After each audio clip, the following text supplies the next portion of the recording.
அஸ்ஸலாமு அலைக்கும் வரஹ்மத்துல்லாஹி வபரகாத்துஹு. ஒரு மருத்துவர் உங்களுடைய நோயை பத்தி உங்கள்கிட்ட மறைக்கிறார். ஒரு ஆசிரியர் ஒரு மாணவன்கிட்ட சொல்ல வேண்டிய விடைகளை மறைக்கிறார். ஒரு வழிகாட்டி அந்த பாதையில இருக்கிற விபரீதம் என்னன்னு தெரிஞ்சிருந்தோம் பயணிகள்கிட்ட அதை மறைக்கிறார். இப்படிப்பட்டவங்களை நம்ம என்னன்னு சொல்லுவோம்? இவங்களை பத்தி நம்ம என்ன சொல்றாங்கிறத விட அல்லாஹ்வுடைய மார்க்கத்துல பல விஷயங்களை நம்ம தெரிஞ்சு வச்சுக்கிட்டே நம்முடைய நண்பர்களிடத்துல நம்முடைய குடும்பத்துல அதை அவங்கள்ட்ட எடுத்து சொல்லும் பொழுது நம்ம மேல கோவப்படுவாங்களோ, நம்மளை வெறுத்துருவாங்களோ, நம்முடைய உறவை துண்டிச்சிருவாங்களோ இப்படின்னு பல விஷயங்களை மறைக்கிறோம். நண்பர்களுக்கு மத்தியில் உள்ள கேளிக்கைகள்ல தொழாம இருக்கிறது பாவம் நமக்கு தெரியும். குடும்பத்தார்கள் பல மார்க்கத்துல இல்லாத பல சபைகள்ல பங்கேற்கும் போது அது கூடாதுன்னு நமக்கு தெரியும். ஆனா அதையெல்லாம் நம்ம மறைக்கிறோம். இப்படி செய்யக்கூடிய நம்மளை பத்தி அல்லாஹ் என்ன நினைக்கிறான்ட்டு நம்ம என்னைக்காவது யோசிச்சு பார்த்திருக்கிறோமா?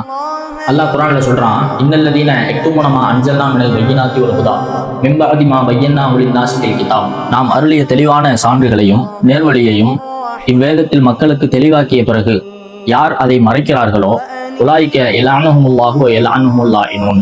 அவர்களை அல்லாஹ்வும் சபிக்கிறான், சபிப்பதற்கு தகுதியுடையவர்களும் சபிக்கிறார்கள். மனிதர்களுடைய உறவுகளை இழப்பதை காட்டிலும் அல்லாஹ்வுடைய திருப்தியை இழப்பதுதான் பேரிழப்பு. இது அல்லாம இப்படி மார்க்கத்தை மறைக்கக்கூடியவர்களுக்கு கடுமையான தண்டனையையும் பல பாக்கியங்களை இழந்து நிற்க வேண்டிய சூழ்நிலையையும் மறுமையில அல்லாஹ் ஏற்படுத்தி வச்சிருக்கிறதா சொல்றான். அதை பத்தி என்னன்னு தெரிஞ்சுக்கணும்னா சூரத்துல் பக்ராவுடைய 174வது வசனத்தை எடுத்து படிச்சு பாருங்க இன்ஷா அல்லாஹ்.